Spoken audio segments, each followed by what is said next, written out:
Hello and welcome to the AVForums podcast for the 2nd of April 2014. And joining me on this edition is Assistant Editor Steve Withers. Laugh it up, fuzzball. News Editor Mark Hodgkinson. I have a bad feeling about this. Put some feeling into it, Mark. I have a bad feeling about this. You're not a very good actor, are you? never claimed to be. Bit of intonation in the voice. Feeling about this. Just imagine you're talking about the podcast. I'll be more dejected. I have a bad feeling about this. That's better. Games Editor Mark Botwright. I'm nice, men. And Audio Reviewer Ed Selley. Your weapons. You will not need them.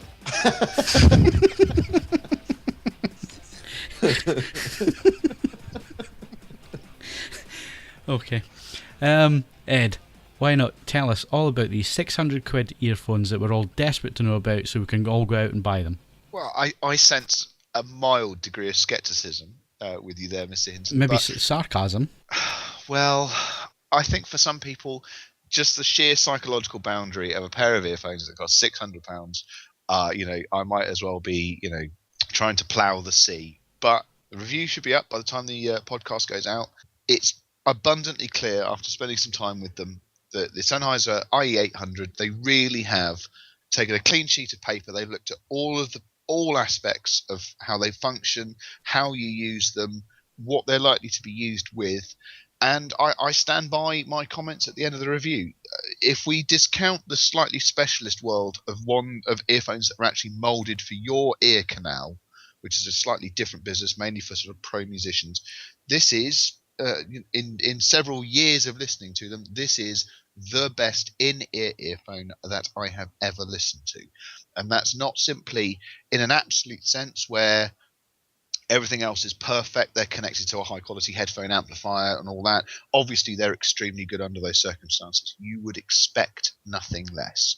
What makes them truly special, as far as I'm concerned, is that you can then unplug them from that, slap them into the headphone socket of a smartphone, and they still deliver a truly astonishing performance. They are just sensational.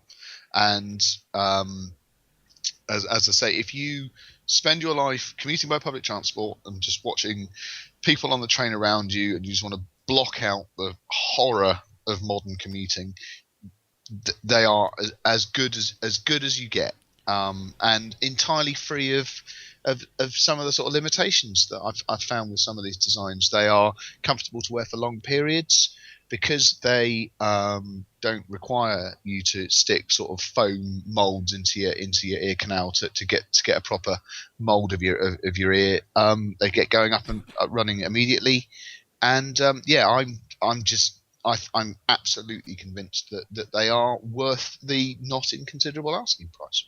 Okay, so let's see if we've convinced anybody. Mark Botwright, what do you think? Initially, it does sound a ridiculous amount of money, but if you work out, say, per hour, how long you would spend if you were a commuter, and if you work out how much, say, people spend on, say, entertainment system in a car, for instance, if they're, commuting, spending long times on motorways and the like, then it probably works out a reasonable amount. But still, I'm not buying them. Hodge?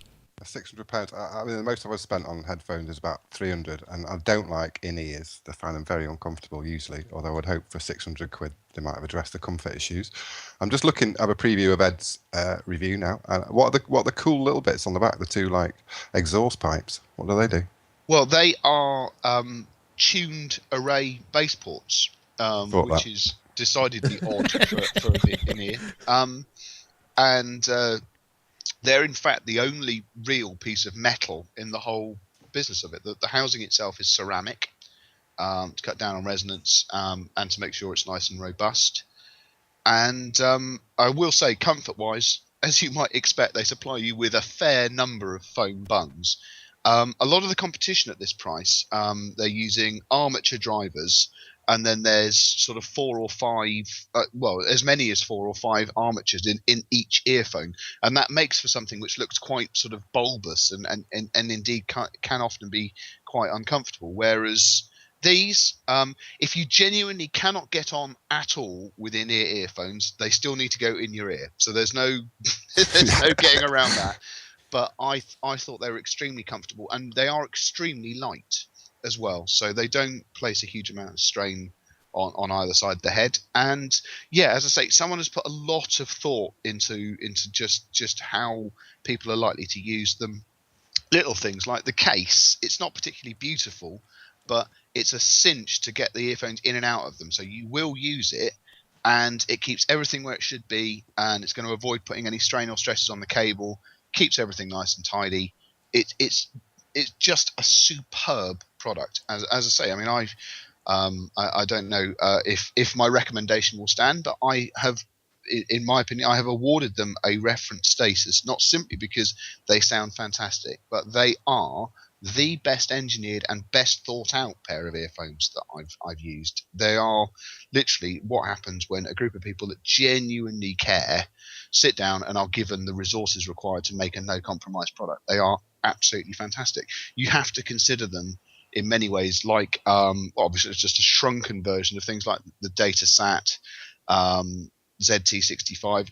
It's what happens when you just say, all right, cost considerations are taken away for this one, just make it as good as it can be, and we should always celebrate products that fulfill that criteria. Is it snake oil withers? I think if I was commuting, say, an hour and a half of each way a day on the tube or something like that, which I used to do many years ago, then yeah, I can see the logic behind buying a really good pair of earphones, because you'd spend 600 quid on a pair of speakers without batting an eyelid, and probably find that you almost never listen to music at home. I mean, I don't much anymore unless I'm testing something. It tends to be more the convenience factor of something in the background. So if I was, wanted to listen to music and I wanted to listen to really, high quality music with decent in-ear earphones, then I can see the logic behind it. But like I think Mark Hodgkinson and also you, Phil, I struggle with in-ear earphones. I find them incredibly uncomfortable to wear for long periods of time. But I understand the logic and the argument that Ed's making, and so yeah, I mean certainly I've blown considerably more than 600 quid on other things that I've never used. So why wouldn't I? Fair point. I just can't see spending 600 quid just to get earwax all over them. That's the problem. Oh, they come with a nice cleaner, and they should come with a cleaner. Yeah. A cleaner. And the silicon tips themselves are all washable and so on. Again, silicon tips. We're still talking about the earphones or the cleaner? I can't take you anywhere. This is why we can't have nice things. Go to nice places. So Ed, obviously, review sample is going back. Are you going to go and buy a pair? Do you know what? If I actually had cause to make regular use of earphones again, they would be unquestionably. I'd have to think long and hard about where I'd find the money, but they are utterly free of compromises. Unfortunately, other than when I actually now go out into public to review earphones, I don't get the opportunity to use them anything like as much as I used to. I don't really commute. You obviously don't use them in the car. That's unsafe and I believe illegal. So yeah, my cause for them is a bit limited these days. But if I went back to my old life, like Withers was saying, they'd be right at the top of the list, simply because much as I love my Nexus 5, as I say in the review, the headphone output is pretty crap. And yet the IE800 is sensitive enough and good enough that it still sounds bob on when you're using the Nexus 5. And that is a hallmark of quality, let me tell you right there. And the moment that you put a decent headphone socket near them, they're just phenomenal. Okay, so that's the Sennheiser IE800. The review will be up on the site when this podcast goes out. Let's move on to another review which is up there now, which is the Sony W829 Mark. This one caused a few surprises because it's actually second tier in the range, isn't it? No, it's not. It's third tier, and this is another point. It's Sony's third tier, is it? Yeah, it's third tier. Sony's numbering sequence What's this year. What's above it then? W85. If you go onto the Sony website, it's a little bit better organised than it was, but their model numbers are so similar to last year, and their organisation of the website and the information, the way they've dispersed information is just chronically bad. A bit like their menu systems. Yes, a bit like their menu systems. Well, I'll get onto that this week with the Smart TV review, which is, anyway, another thing. But yeah, it's the third tier TV, so it's a bit more similar to the W905 you reviewed last year, Steve. So it's got a VA panel rather than IPS that was in the slightly disappointing W95. It produces really nice blacks. There's just everything about it is really, but it's very, very solid. I think the major thing that I like, and I watch a lot of sport, is just a lack of screen uniformity issues. So almost every LED LCD has got some sort of panel array banding or a dirty screen effect when the ball's panning across the grass. And this one is almost as clean as a whistle. So, and the motion handling's good. It doesn't really need any of the processing gizmos that the Sony provide to get a really good picture out of it. Very accurate colours, a little bit undersaturated with red. Grayscale calibrated a treat. Video processing spot on. Smart features. Well, there's plenty of them. Many systems, as you say, Steve, are slightly convoluted and difficult to navigate around, but you can get over that for a quality picture. And I think the 50 inches retails for something like £900. So it's a good value buy as well. So yeah, very, very, very impressive TV. You're saying that this is a better buy than the flagship model for this year? Yeah, 1000%, yes. Apart from maybe the 3D. There's quite a bit. I watched all the way through Gravity in it, and when anything moves, either background or foreground, there's quite a lot of ghosting. But I'm not a big 3D fan, and not many people are, so I don't really care about that. So that was the W829 from Sony. Reviews on the site. Another review which will be going up in time for the podcast going out is another curved screen from Samsung, Steve, but this is LED LCD and not OLED. This is their flagship 1080p, so full HD TV, the H8000, which shares a lot of the same design characteristics as the one I've already reviewed, which is the Ultra HD HU8500. So there's just about as confusing as everybody else in terms of modern numbers. And I was slightly concerned going into it. I was slightly concerned that with all the manufacturers pushing 4K so much, that they might sort of let their full HD models slide a bit, and not really put much emphasis on them because they want people to buy the high resolution panels and not buy the full HD panels. So I was glad to see that, in fact, the flagship model, 1080p model, it does still retain almost all the features that you would find on the Ultra HD models. There's only two things missing, basically. One is the One Connect box, which obviously it doesn't need because it doesn't have to worry about upgrading to HDMI or whatever in the future. And it doesn't have a built-in camera, which, again, Samsung pointed out most people don't use. So they're not that bothered about it. And if you need it desperately, you can always buy an optional add-on. So in that sense, it seems to mirror the flagship Ultra HD model in terms of features and design. I've got to say that the build quality was good, but it wasn't as good as the Ultra HD model. It was a little bit plasticky in places, but it looked very similar as a curved screen, as you said, Phil. Comes in, I think, it's 49, 55, and 65-inch screen sizes. Once you start getting to smaller screen sizes, the logic behind any kind of curved screen doesn't make much sense to me at all. Really, you can kind of justify it on a big screen, but on the smaller screen sizes, you're kind of wondering what the point is aside from pure cosmetics. Although I've got to say that you kind of forget about it almost immediately after you installed it, and within with a day or two, the fact it's curved, you kind of forget about it entirely. Well, I was looking at your video footage for the video review, and you had one clip called Curve, which was a shot across the TV. You could barely see the curve. I could barely see any curve in it. It's not that curved, actually. And the smaller the screen size, the less obvious the curve is anyway, because there's less of a circumference. There's less of a section of circumference within the curve, of that.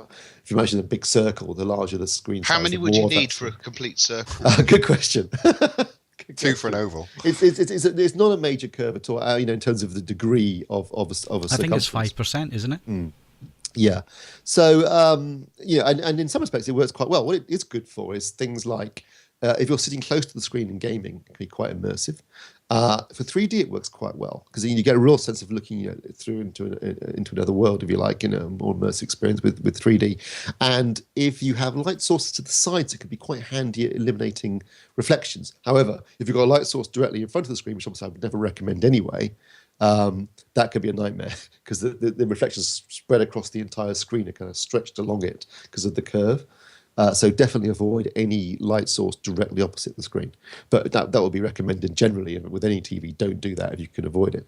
In terms of performance, it was a solid LED LCD TV, as you'd expect from Samsung. Fantastic performance out of the box. Very accurate image, great calibration controls. Motion handling was good for LCD.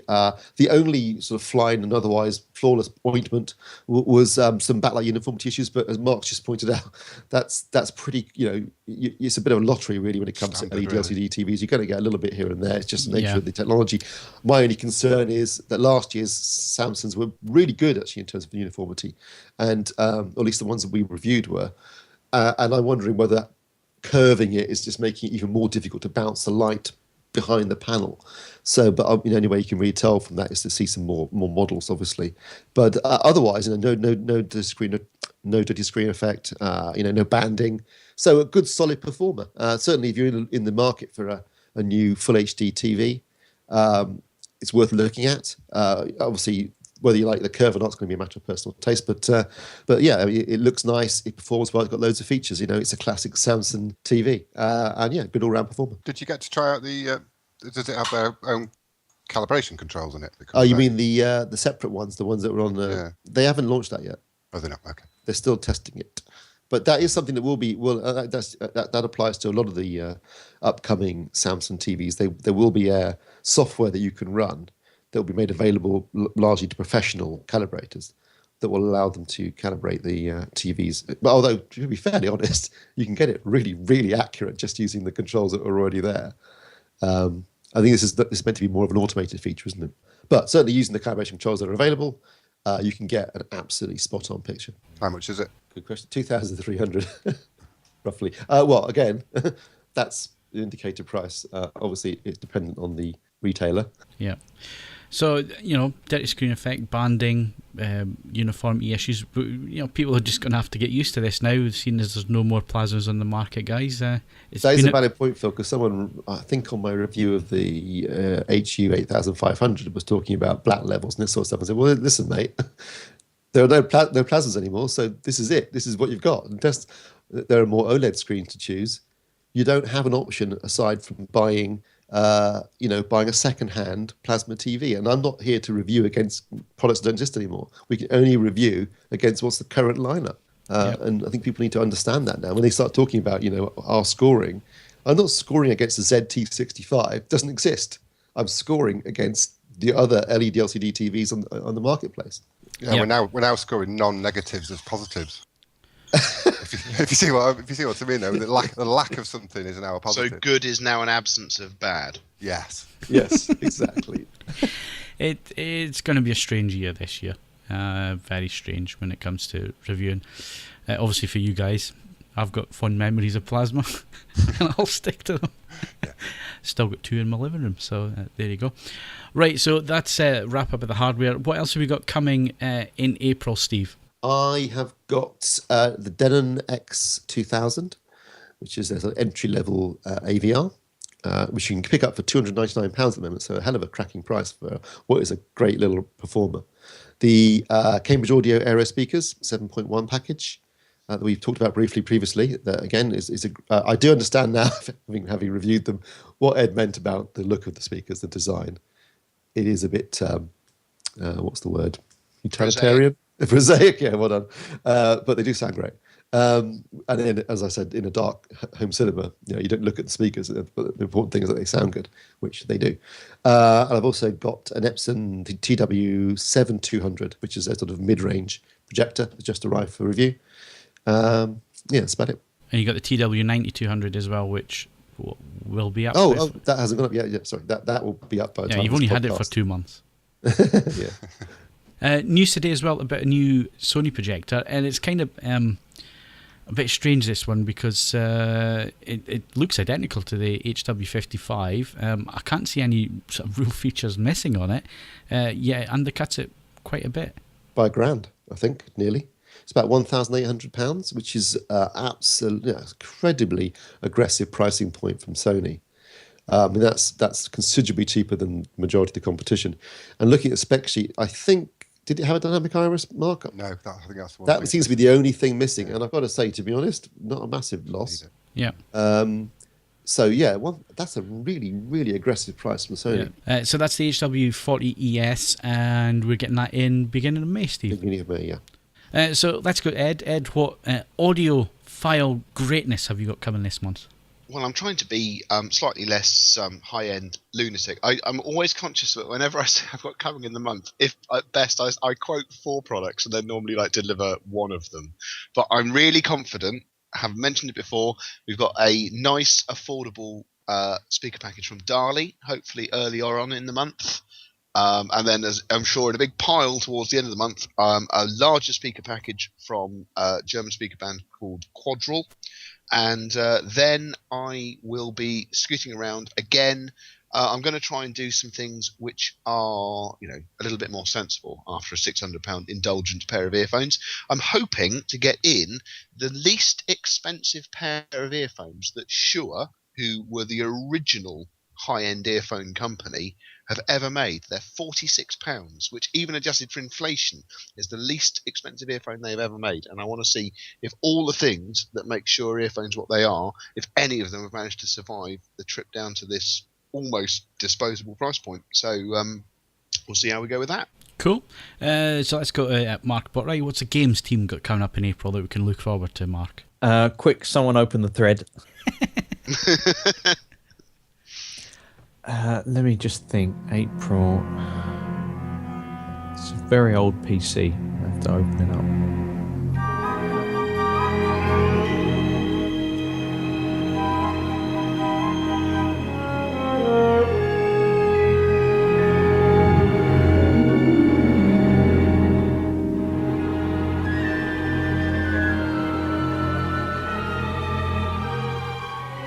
There's nothing out actually in April.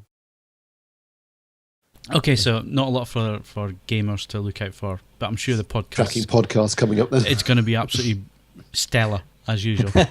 So Probably quite brief at less than 3 hours though. So, Oh, barbed. yeah, was a little bit. Right, let's move to Hodge. What have you got coming up this month?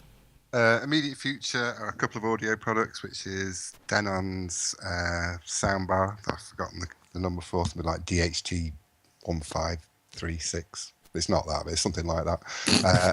And it's close. Made up a number. So Google that, listeners. Google that. And then I've got some Roth Ollie Power 5, which are quite similar to the Rorks I did, but a lot bigger. They're a Bluetooth. In fact, they've got tons of connectivity options. Little monitor type speakers, well, biggish monitor type speakers actually. And I'm chasing down a Finlux 4K telly. Ooh. That sounds interesting. it makes it sound quite elusive and dangerous. With some wheels. Mythical Finlux 4K telly. Is this the one that looks like a Samsung? No, I don't think I'd fit in the house. That's like 80. It's like 85-inch thing. No, I think it's a more standard. Oh, right, that one will have to go to Steve then. Okay. What, it looks like a Samsung. Yeah, there's like the easel. Yeah, it's got the easel stand and everything. It's a complete rip-off of it, basically. Right, so that's everything for hardware this week. Come back in a sec when we've got games news.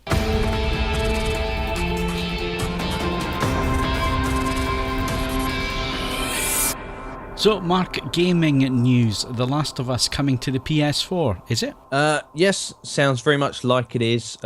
Too many rumours, too much smoke for there not to be any fire. Last week we heard from a PlayStation spokesperson, I think it was in Turkey or something, sounded very kind of, Chinese whisper style, that intimated that it was in the works. Now we've got a retailer listing that shows up a complete edition, and that's usually how these things slowly start to kind of dribble out. It was a absolute smash hit, made most people's game of the year lists, if not games of the generation, and so it just kind of makes sense, particularly for the summer schedule. I think with Tomb Raider Definitive Edition having picked up some extra sales, it just shows that there is a market out there for people who've, perhaps they traded in PS3 to get the PS4. They've gone for next gen solely, and now they've found that there's not a great deal of games out, and so some of the classics, particularly if it gets a nice little bit of spit and polish and includes all the downloadable content and that kind of thing, it seems like just a bit of an easy money spinner. Are we going for every cliche in the book tonight? Have you guys gotten together and said, let's fulfill, because we're going to mention every cliche that we can't, like fly in the ointment? What was it you said at the start of that piece, Mark? It was another one. Smoke without fire. Smoke without fire, yeah. Chinese whispers. Yeah. A Chinese whisper in the smoke without fire. Yeah. We didn't, but I'm afraid that it's now game on. You've thrown down the gauntlet. This is going to be a podcast of two halves, because I'm going to have to really step up my game and give it 110% in the second half to get all my cliches in. Yeah, well, I was waiting for the cliches during the Sennheiser review, and sadly they didn't turn up. I'm not joking when I say that you get quite heavily chastised, and you guys in the past have picked me up on the use of certain things, but some work I've handed, especially for when writing copy rather than reviews, when it's the difference between being paid and not being paid, you generally wipe the cliches out pretty quickly. So there's nothing like the threat of poverty to make me actually behave myself and not be a lazy git. Right, back to games. Amazon game streaming device to be unveiled, or is it? Yes, April 2nd. So that will be the day the podcast goes out. Will it, or will that technically be yesterday?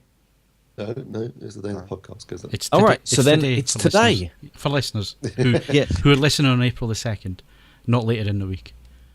It's a New York press event saying that there will be. Amazon will provide an update on video business, widely believed to be some kind of streaming gaming device. Could well be a dongle. There's lots of speculation as to what form it will take. But yeah, hopefully we'll have actually some proper details about it, rather than it just being in the wind. We've seen images of the controller. They were leaked, and there's been speculation for a while. But it does seem to tie in nicely with the fact that they're now, bringing all these services together with their instant video and that kind of thing. The controller showed it's got a play and pause, rewind and fast forward button. So perhaps you'll see one subscription covering everything. But it'll basically be, it seems, capable of streaming PC titles at 30 frames a second. They've already bought up Double Helix, the studio behind Killer Instinct and Strider reboots. And supposedly it could be out as early as this month, which sounds a little bit optimistic. But there again, Amazon have a way of kind of just suddenly springing these things. And if anyone's got the server farms to suddenly offer, PC streaming, then it's probably Amazon. My waking nightmare is that one of these services reactivates all the sort of real-time strategy games from the turn of the century, and then that instantly means that I can no longer do any work ever again. Just as a forewarning here. But if the sort of the original Red Alert, the original sort of Command and Conquer Red Alert and stuff like that suddenly crops up on those sort of on-demand things, I'm doomed, really. Back in the kind of early, what were you more kind of back in the early cannon fodder days, those kind of things? Oh God, if cannon fodder was to become one of those games available, that's the end of it. I'll have to sell the house to free up some capital, and then just give into it. Really, I loved that game. I loved it on a level I can't even easily put into words. Not even cliches. Just amazing. And sensible world of soccer as well. That'd be awesome. And to wrap up on the games news, Mark, what else is there? Not much.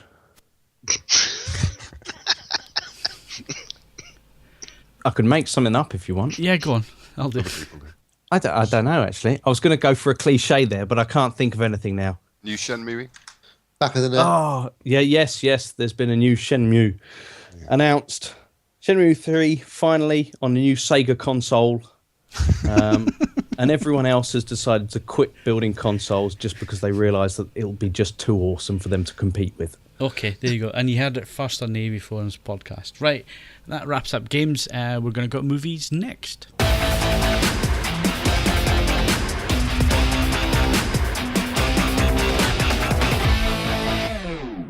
Right, so movie time, and Steve actually got off his arse and went to the cinema this week. So, Steve, what did you see? Yeah, I got off my arse and then sat on my arse in a cinema. I saw Captain America, The Winter Soldier, which, as the name might suggest, is the sequel to Captain America, the first Avenger, which was in itself was basically a glorified trailer for the Avengers. And I think this might also be that. To be honest, though, it is a great film. It's certainly one of the top 3, if not the best Marvel's film I've seen to date. I thought it was absolutely superb. Captain America is not an easy character to adapt into films because, he was developed in World War II. He's a very patriotic character. He's kind of the Dudley Do-Right. And so a little bit boring and certainly anachronistic in the modern age. What Winter Soldier does really well is it takes that character and it does put it into a story set very much in the modern age. A story about surveillance and the power of the state. There's a conspiracy theory element to the plot. There's some really great action set pieces. You've got Robert Redford in the film. It's got a fantastic cast. The performances are universally good. It's for a 12A certificate, it's brutally violent at times, quite surprisingly so, and possibly the most adult film that Marvel have made. I thought it was absolutely superb. I really enjoyed it. Kaz's review's already up, went up the end of last week, and I agree with him completely. I think he's spot on in his analysis of the film. I thought it was a cracking film. I think if you're a fan of the Marvel movies, you'll enjoy it. But I think if you're not a fan of the Marvel movies, you'll still enjoy it. I think it's still an interesting and well-made movie. A lot of the stuff was done for real rather than using CGI, and it shows. It looks great. It's well made. It's well written. It's quite daring in terms of some of the plot points. I'm not going to talk about those, but a lot of stuff happens that really caught me by surprise and will resonate throughout the other films that are coming, other Marvel movies that are going to be coming, including the Avengers 2, which comes out in May next year. As it'll also have an impact on the TV series. Anyone's been watching Agents of S.H.I.E.L.D. on Channel 4 on a Friday night, which I have been and I quite enjoy. It's going to have a big impact on that series too. So it was a brave and quite a dark movie. Thor: The Dark World was a little bit darker than the Thor film that it followed, and this again, and so was Iron Man 3. Come think about it, it was also quite a dark movie. So this is it's Marvel are going very dark in this second phase of their cinematic universe, and good luck to them. Really, I think what they're doing is interesting. I think it's daring and challenging and even a little bit brave at times. So I thought it was a really good movie, really good fun, but with a real point to it for once. Score? 9 out of 10. So I take it you really enjoyed this film, Steve, because you said it about 17 times now. Yeah. Was it daring? You said that about 8 times. And it plummeted the depths of darkness. Yeah, I'm afraid that you haven't. In cliche terms, that was poor. It's not a tour de force. I mean, come on. Yeah. What are we paying you for, if at all? Obviously, if you do go and see it, don't forget to stay around to the end of the credits because there's 2 post-credit sequences as well. 2? One of which relates directly to the Avengers sequel. So, yeah, they have one sort of just halfway through the credits, then one right at the very end to make you sit right through the entire credits to find out what the last, because they always do them. So. I always miss them. I always have to check them on YouTube a month later because I'm always bursting for a piss by the time it gets there. Don't take in the jumbo-sized drink with you then, Ed, and you'll be fine. It's not that. I'm normally well inebriated by the time. I hate being in a room with that many other people. So the only way I can do it is with the edge taken off. What were we talking about? Cliches? What the cliche is that I'm somewhere a long way up. That we're all vaguely antisocial. Somewhere over the autistic people. Rainbow. Yeah, I know. Cantankerous moaning bugger. That's what your cliche is. I just the idea of a packed cinema and a release phase of it is just. All right, save it for the Ed's I Hate podcast. It is coming, folks. I'm sure it'll be entertaining as well. So that's Captain America, the Winter Soldier. Like you said, Kaz's review is on this site now, so go and have a read of that if you want. And as Steve says, highly recommended. Right, time to cue the music, because it's Mark's AV Snack.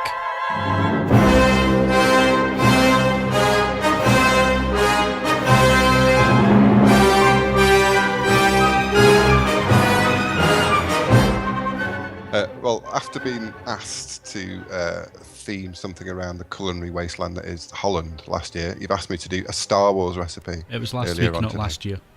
Sorry? Wasn't it that long ago? You said last year. It wasn't that long ago. It was last week. It feels like last year. Last Wednesday, last year. It's all the same to me.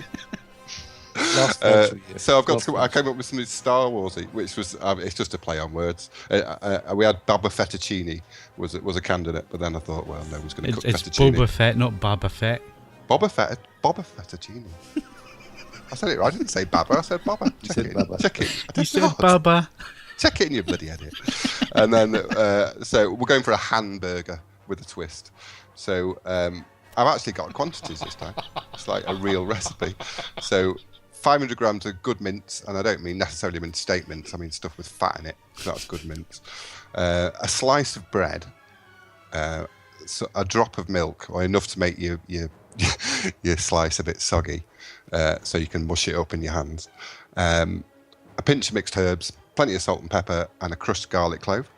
Wang all that in a bowl and mix it up with your hands. No food processors this time. You've got to mix it in by hand till it's all incorporated together. Lay it out. You can form 4 patties from this, 4 good-sized patties. Make a hole in the middle with your thumb, and then stick in some cheese. So for Mark Botwright, we can have some spicy chili, blow your balls off cheese. Otherwise, it's just something sensible like a Gruyere or a cheddar. That's something that melts well. Pat them out, and so the cheese is just totally sealed in the middle of the meat, and then cook it on a low grill, probably about what will it take? About 12 to 15 minutes on a low grill. We're grilling it this week. We're not getting our best frying pans out. No, not your best frying pans. Your best grill on a low grill. Otherwise, you'll burn it, and it will be raw in the middle. So what? How far off the ground? Depends. Mine is about 3 foot off the ground, but if you've got an eye level, then you're talking 5.5 foot. It's going to vary that depending on your cooker. And then where was I? Yeah, that's it. And then when you eat it, it will explode like the Death Star. The cheese, Yeah, just to be very clear, bubbling out. Just for I don't want to be the health and safety operative of the AVForums podcast, but I'm contractually obliged to point this out. The cheese will be hotter than Satan's arsehole. No, there is a tip. There's a tip. You can stick your cheese in the freezer before you start for about half an hour, and then that'll stop it melting under the grill and seeping out in an unsightly fashion from the edges. So life's too short to freeze. No, you don't have to be honest. You might get away with it. Otherwise, you just end up with a messy pan. They used to do incredible burgers in Scotland, obviously the home of fine cuisine. Healthy cuisine and nothing else. Where there was cheese in the middle of the burgers, and then they would deep fat fry them. And you couldn't have bite into that. You'd burn your mouth off with the cheese. If you get it right, it won't. It'll just be at melting temperature. If you get it wrong, then you're going to burn your mouth. It's a bit of a lottery. So lawsuits to avforums.com. Yeah, the warnings were issued. Emails, so you're suing us at AVForums. So that's the hamburger, the Death Star hamburger. The Death Star hamburger. Yeah. There we go. Give me a better topic next week. Right, okay, Mark Botwright, what do you think of that? I like it. I've dabbled in making my own burgers, and so, 2 thumbs up from me. Mr. Withers, what did you think? Yeah, I kind of zoned out halfway through that, to be honest. I think I missed a few key things like the cheese bit. But why do you put bread in there? To make it lighter. Otherwise, it's quite a heavy. It's quite a heavy. Yeah, meat. I made the mistake of using all meat. And then it gets kind of heavy. So the breadcrumbs and the milk just make it a light bite, so it feels quite light, even though it's extremely unhealthy. But it feels quite healthy as you're eating it until the next day. Cool. Sounds good. I could be up for that. 2 thumbs up. And Mr. Selley? Well, I make my own burgers every Tuesday, it sounds good fun. I don't generally steer towards putting cheese in them because I haven't been freezing my cheese up until now, and having a fireball in my face has been a problem. But I will say 2 things. If anyone is listening and the idea of using full fat mince horrifies them on a level that they can't cope with, you can use a beaten egg as a binder. That's exactly what I did. That does work, although it's actually much ickier to actually make the damn thing. I will say that. Well, if you're going to do that, wet your hands under the tap, cold water to stop it sticking to your hands. Also, instead of cheese, one thing that does work brilliantly, and I picked this up from one of the most terrible bars in London, that did an excellent burger but was otherwise dreadful is a nice thick slice of chorizo sausage inside the burger instead. That's something that's cracking fun to bite into. That works really, really well. And then finally, on Make Your Own Burger-a-thon, the magnificent shop that is Lakeland Plastics, which sounds terrible, but it's great fun to be in. They've got a burger shaping kit. I've got one. It's brilliant. I have as well. No more lumpy spherical burgers. That's where the happiness is. So What a if you healthy want to bunch go we are. all in on making your own burgers, the Lakeland Plastics burger forming kit, brilliant. Can't fault it. We're typical AV enthusiasts, aren't we? We're all making our own burgers. The most unhealthiest thing we could doing No, that. I use lean mince. I generally don't anymore. I prefer not to use the egg, and I'll just go for a slightly higher fat. I mean, I'm fighting a losing battle. Is my view on this. I consume 2,000 calories a night in lager, so whether my mince has got fat in it is somewhat irrelevant, I suspect. But Although lamb mince also works quite nicely as well lamb for mince those is of you nice. that want to mix it up. That's even fattier. Trying to make burgers out of corn mince, I did try that once, and I think it's possible if you have some sort of industrial press that can give you about 2,000 pounds of pressure to get the mince to actually bind. Yeah, never again. Mr. Withers, you're very quiet on this. Has it turned your stomach, has it, Mr. Healthy? Yeah. No, not at all. No, I just was listening to. I've never made my own burgers, but I'm fascinated that everyone else seems to have done that.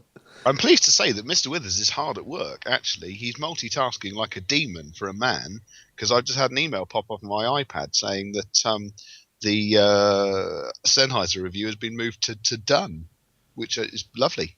Go Steve, is all I will say there. Yeah, I haven't quite finished yet, actually, but I was halfway through when this podcast started. Right then, Blu-rays released this week. Frozen, Homefront, The Family, and Carrie. What do you recommend, Steve? Well, I haven't actually seen Frozen, although I understand it's very good, and $1 billion at the box office can't be sniffed at. And my Blu-ray, my 3D Blu-ray, actually arrived today, so I will get a chance to watch it at some point this week. Homefront, I saw at the cinema. That's Jason Statham doing his thing.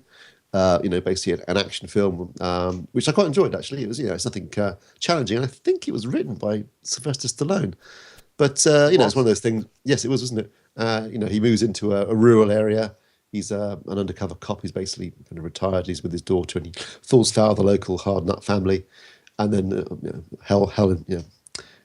trouble ensues. And there's a fair bit of fighting and punching and action. Which, if you like that sort of thing, and I am quite partial to a bit of Jason Statham on the side. That was quite good fun. The Family I haven't seen, but I have read Kaz's review. It's a Luc Besson movie with Robert De Niro and Michelle Pfeiffer, where they're a mob family who get moved to France, and part of the Witness Relocation Program. And again, it's kind of a comedy action. Apparently not quite funny enough to be a comedy, and not enough action to be particularly exciting. And Carrie I saw at the cinema, and I think, as I said at the time when I saw it, it's one of those remakes where you kind of wonder why they bothered, because it's so similar to the original film. Better off just picking up the Blu-ray of the original Carrie with Sissy Spacek. Right, so out of those, which one are you recommending? I'm going to recommend Frozen, even though I haven't seen it yet. Oh, right, that's just great. because- Oh, fantastic. It's a lot. Yeah. We've got it. It came into our house today, Frozen. I've not seen it, but I've heard it, and there's an awful lot of music. I like a good animation, but it just sounded like too much music to me. You sorted yourself out, Ed? Yeah, sorry. Most people thought I don't know. I have 5 pins in my left ankle, and every now and again, one of the vertical ones locks ever so slightly, and it is it's not painful because there's no nerves involved, but it just feels wrong on every level. And the only thing you can do is stand up and walk around and sort it out. Otherwise, I'm no use to man or beast until such times it's better. Why have you got 5 pins in your ankle? Because it's permanently dislocated without them after a childhood accident. It's the sort of thing that Marvel films are made out of, surely. Yeah, you could be What's your Iron Man. superpower? I can Hating, set off any metal. hating everything. He hates absolutely. His superpower is hate. He just hates everything.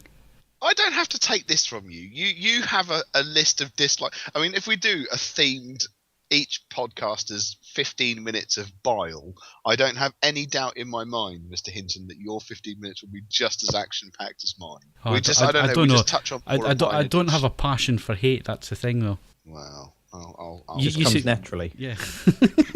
I don't know. Just Steve, you seem rather distracted this evening. I'm not feeling very well, actually. Oh, you what's caught- wrong have with you you? caught- Really the, runny nose. Oh, you've always got a bloody runny nose. Yeah, Nothing new. worse than normal. you need to cut down on the powdered self-esteem, darling. Yeah, that didn't help either.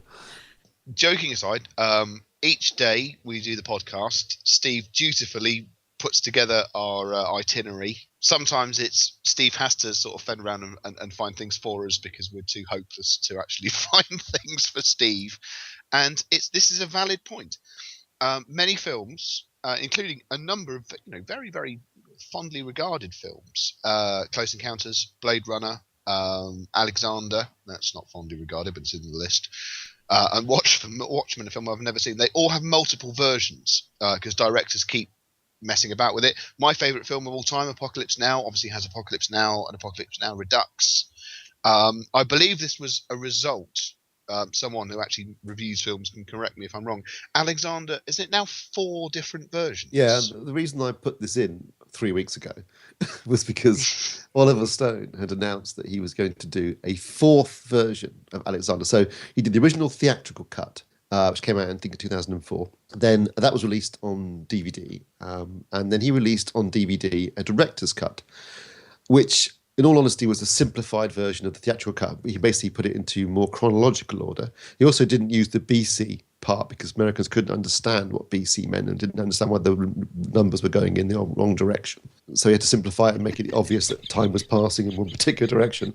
That was released, and apparently they sold really well. Even though the film was not a great success at the cinema, it didn't do very well in the States. Well, they did do quite well in Europe, but the DVDs rather was sold really well. It sold like about 3 million copies, much to Warner Brothers' surprise and probably Oliver Stone's. So they came back to Oliver Stone and said, "Look, do you want to do like a definitive cut?"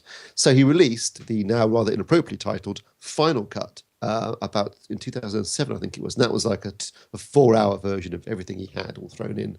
This like epic version, like his final version of Alexander. And now, 10 years after he released the first theatrical cut, he's decided to do his ultimate cut, which is going to be his final. Absolutely, I promise this is going to be the last time I'm ever going to do this version of Alexander. Now, whether Alexander is a film that really warrants 4 different cuts. It does bring to mind the phrase, just in terms of cliche bingo, polishing a turd.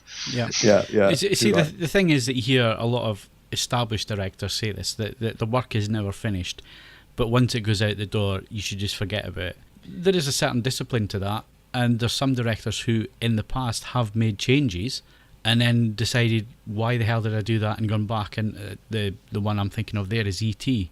Yeah, well, Spielberg. actually, Close Encounters, in fact, because Close Encounters was the original theatrical cut was rushed into release because Columbia were in deep financial trouble and they needed to get the film out before the end of 1977. It had to go out in November 77, otherwise they were likely to go under. And so they basically made Spielberg release the film when he hadn't really finished fine-tuning it, and he was never happy with the theatrical cut. So in 1980, he said to them, "Look, can I have a bit of money and go back and finish the film the way I wanted to make it originally if I'd had another 6 months to finish it?" Because he wanted to release it in the summer of 1978. And they said, "Yeah, okay, fine, but we need something to hang a marketing campaign on. So we're going to give you money to do this. You're going to have to show us the inside of the mothership at the end." And he said, "Okay." So he shot the thing with the ship in Desert Dakota Paxi. He added that in. He made some changes. And he added the scene at the end where you see Richard Dreyfuss walk inside and see the inside of the mothership. He bitterly regretted doing that afterwards. He said he should never, ever have shown what was inside. It should be left to your imagination. And in fact, in 1997, he did his final cut, his director's cut, which is a combination of the theatrical cut and the special edition. So he uses stuff in the special edition like the ship in the desert, which is a great scene, but he doesn't have the bit at the end where you see inside the mothership. And in fact, I think the final cut is the definitive version of the film as Spielberg really intended it to be. And the same goes for Blade Runner, really, where you had the theatrical cut, which was, again, a compromise because at the time Ridley Scott had effectively been fired from the film because the Bond guarantors had taken over production. They added in the voiceover that everyone hated and a happy ending that Scott didn't want. And then that was in 1982. So in 1992, he had the opportunity to release what was called at the time a director's cut, although it wasn't really, but it was like he made a few changes, like removing the voiceover and taking off the happy ending and adding in the infamous sequence with the unicorn. And then in 2007, which would have been the 25th anniversary of the film's release, Warner Bros. Finally had full control over the film, and they allowed Scott to actually create a final cut as he really intended to do it back at the time in 1982. And I have to say, I do think it is a superior version of the film. It's probably the definitive version of the film for anyone who's a fan of Blade Runner. And there are 5 different versions of Blade Runner. There's a theatrical version, the international cut, there's the work print, the director's cut, and the final cut, all of which are available on the Blu-ray, which is a fantastic box set. Steve, you said perversion at the start there. Sorry? You said the theatrical perversion. Did I? Yes. Under the count. No, I think it's just my bunged up nose. Freudian Makes it sound like that. But it is funny how certain directors, can't leave a particular film alone. I mean, why Oliver Stone has chosen Alexander to be the film he's constantly tinkering with when he's never done it with any of his other films. It was a mystery. Really. I think it's maybe because the story about Alexander means a lot to him, and probably because he thinks he f***ed it up the first time round, that he didn't deliver the film he wanted to, even though and it's never going to be an easy story to tell. Alexander's story is a huge story with so much in there that you could tell, and versions of interpretation on history that maybe there isn't a definitive version to be made in a single film. That's Peter Jackson's problem. Peter Jackson's problem he is can't leave anything alone. that he just can't leave anything alone, and he has to have everything in there. I mean, King Kong, that you could have cut an hour out of that. You could have cut 2 hours out of every Lord of the Rings film and made them better. I disagree. I prefer the longer version of the Fellowship of the Ring to the still shorter version. So for me, it's a more rewarding experience. The big. Do we count spoilers on a film which is now 14 years old? Go on. But the original Fellowship of the Ring, the motivation for Sean Bean's character is rather better explained in the longer version, and still better explained in obviously the book and sort of other bits and bobs that come with it. I mean, in so much as he comes across a bit of a sort of bipolar idiot in the short version, the original version, it makes a bit more sense with the extended version. But you see, the thing is, when you look at filmmakers' careers, and this is every filmmaker's career, because they have to make it before they can then start, partaking in stuff that they really want to make. They have to prove that they know how to manage and how to craft a story and all the rest of it. And in every director's early career are some real masterpieces, probably their best work. As soon as they get given any control, it's like anything else. It's like different influences coming in on them. The yes men are more than the no men, and then you start getting real messes like King Kong, like The Hobbit. I mean, my God, does it need to be that long? Yeah, oh, no, I mean, but what you're describing there, Phil, is something that actually, if we're honest, in a way, sort of affects us all.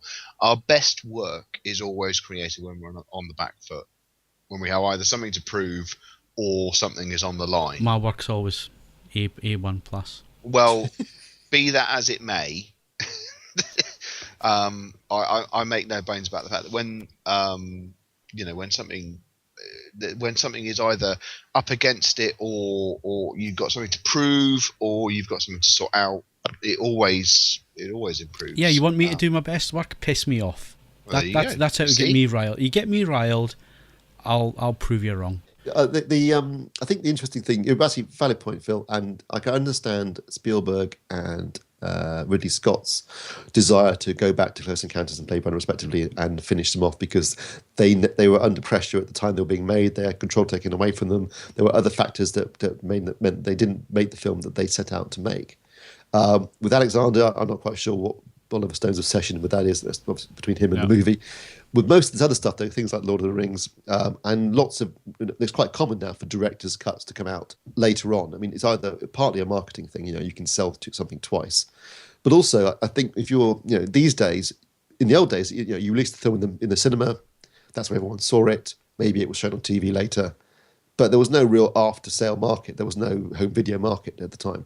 Now, with the home video market the way it is, there is an opportunity to make a film that you couldn't release in the cinema. Video market. I know it's the correct turn of phrase, but that just charms me. You just sit there with a big wedge of VHS. Super VHS. Yeah! Super VHS. Betamax. But there is an opportunity now to release films in a much longer version. Yeah, but without the constraints this was the point I was making, though. This was the whole point. when you're under pressure and trying to prove yourself and so on, you make the wise cut. You make it as tight as you can make it. You make it make sense. When you're given all these, extra bits, and here, you can take time afterwards to do your cut and all the rest of it. I've yet to see a real blow it out. A real. Sorry, I'm trying to think of a cliche here. Give me a second. I've yet to see a real knock it out the park. There you go. Director's cut, where I think that is so much more superior to the original. I would say that the special edition of The Abyss is a vastly superior film to the theatrical version, and the director's cut of Kingdom of Heaven is a completely different film. That is can only watching it in the shorter version makes. Yeah, because it's still got what's his face in it. That's the problem. Orlando Bloom is the lead, but I mean the story is vastly superior in director's cut. It's a much more rewarding experience watching the longer 4-hour cut than the cut down theatrical cut. I'll give you that one. I'll give you that one because I did watch the director's cut of that, and I thought that is a completely different movie. I'll give you that one. But in the majority of cases, it's not the point. And a good point is George Lucas. I mean, once he'd built his empire, there should be actually an embargo. Lucas's work should be taken away from him on completion of the cinematic release. Well, I mean, once he completed his empire, what did he do? He gave us the prequels and what was the other one? Red Tails, which was an absolute flop. The guy made it lucky with Star Wars. That made his whole career. That's a little bit harsh. I think he was quite talented back then. I mean, American Graffiti was a massive hit as well. So lucky twice, was he? Yeah, but again, this comes back to my point. Early career. As soon as you have your kingdom, or as soon as you have your way with things, or you're established, I can't think of any director. Steven Spielberg. I think he's the exception to the rule. He's got his own studio, but he doesn't get self-indulgent.